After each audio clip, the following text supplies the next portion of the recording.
Sejarah merkantilisme dan kapitalisme.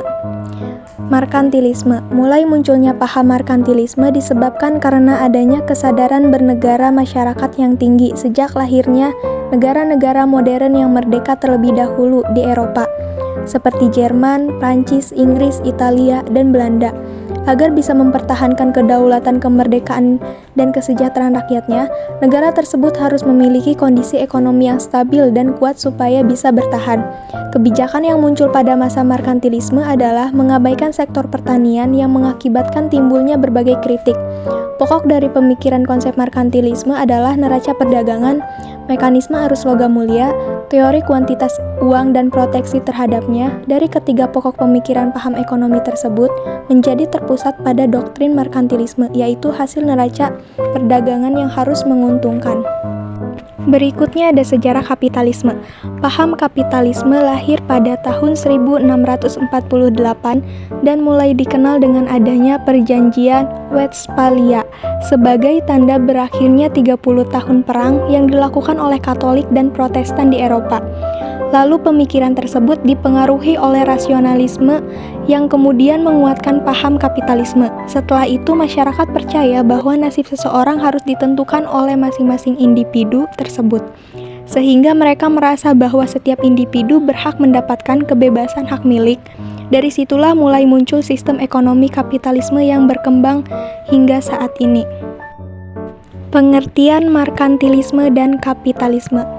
Merkantilisme. Istilah merkantilisme berasal dari kata bahasa Inggris markan yang berarti pedagang. Artinya dalam paham teori merkantilisme, jika setiap negara ingin maju, maka harus melakukan perdagangan dengan negara lainnya. Merkantilisme adalah teori ekonomi yang menyatakan bahwa kemakmuran suatu negara ditentukan oleh jumlah penanaman modal atau aset yang dimilikinya dan ukuran perdagangan luar negerinya. Selanjutnya ada kapitalisme. Pengertian dari sistem ekonomi kapitalis adalah sebuah sistem ekonomi yang memberikan kebebasan kepada masyarakatnya untuk mengatur ekonomi mereka masing-masing sesuai dengan mereka inginkan dan butuhkan. Jika suatu negara tidak memiliki sistem ekonomi, maka tidak akan ada aturan yang dapat mengatur semua kegiatan ekonomi yang ada di negara tersebut. Hal tersebut beresiko menetralkan sumber daya manusia dan juga sumber daya alam yang ada. Berikutnya ada bagian C, yaitu ciri-ciri merkantilisme dan kapitalisme. Ciri-ciri merkantilisme. Negara adalah salah satu bentuk penguasa dari suatu perekonomian.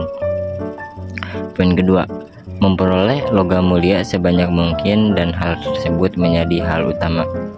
Poin ketiga, fokus pada neraca perdagangan yang surplus merupakan bentuk perolehan keuntungan yang besar dari perdagangan luar negeri. Poin keempat, muncul kebijakan-kebijakan yang bisa menunjang keberlangsungan sistem merkantilisme ekonomi. Selanjutnya ada ciri-ciri kapitalisme. Terbagi menjadi 5 poin. Poin pertama yaitu mementingkan diri sendiri. Poin kedua, hak milik perseorangan diakui. Poin ketiga, kebebasan penuh terhadap semua kegiatan ekonomi. Poin keempat, bebas berkompetisi. Poin kelima, harga sebagai penentu. Setelah membahas ciri-ciri ekonomi merkantilisme dan kapitalisme, kita akan menginjak konsep ekonomi merkantilisme dan kapitalisme. Seperti biasa, terlebih dahulu kita akan menjelaskan konsep ekonomi merkantilisme. Konsep ekonomi ini muncul sekitar abad ke-18 dengan membawa pandangan ekonomi terkait konsep kesejahteraan negara.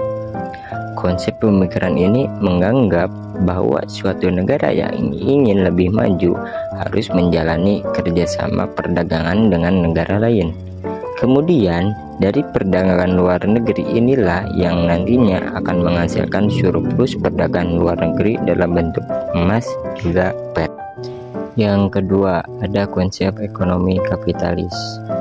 Konsep ekonomi kapitalis ialah suatu sistem yang memberikan kebebasan yang seluas-luasnya kepada individu untuk melakukan perekonomian.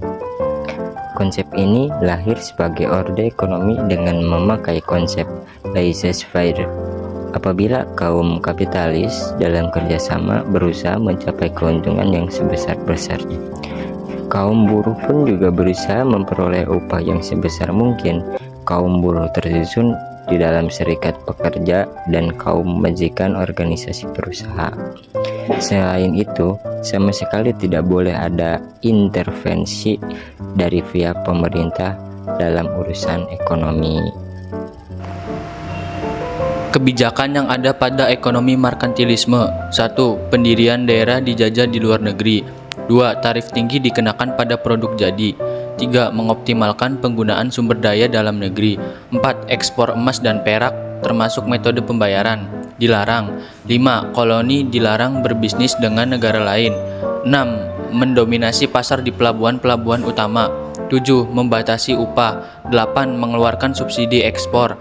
9. Larangan perdagangan kapal asing. 10. Promosi industri manufaktur melalui penelitian dan subsidi langsung. 11. Membatasi konsumsi domestik melalui hambatan non-tarif untuk perdagangan. F. Pilar-pilar pada ekonomi kapitalisme. 1. Private property. Lembaga tersebut merupakan elemen utama dari sistem ekonomi kapitalis. Mereka akan menjamin bahwa semua individu dapat memenuhi kebutuhan ekonomi mereka dari berbagai sumber daya yang tersedia secara legal. Mereka juga akan mengadakan berbagai perjanjian yang berkaitan dengan hak alamiah tanpa adanya intervensi dari pihak pemerintah. 2. Individualisme ekonomi. Individualisme ekonomi di sini berarti tidak adanya campur tangan dari pemerintah. Namun, hal tersebut justru akan menimbulkan adanya individualisme dalam hal perekonomian. Pemerintah hanya akan membatasi aktivitas tertentu yang berkaitan dengan ekonomi.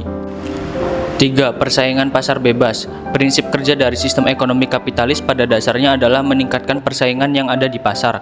Persaingan tersebut akan terjadi apabila para pelaku usaha mempunyai produk yang sama atau dua pembeli yang menginginkan produk yang sama dan para pekerja yang menginginkan posisi yang sama. Kesimpulan, merkantilisme adalah teori ekonomi yang menyatakan bahwa kemakmuran suatu negara ditentukan oleh jumlah penanaman modal atau aset yang dimilikinya dan ukuran perdagangan luar negerinya. Sedangkan kapitalis adalah salah satu jenis sistem ekonomi yang sudah digunakan sejak dulu hingga sekarang. Merkantilisme dan kapitalisme juga memiliki ciri-ciri tersendirinya.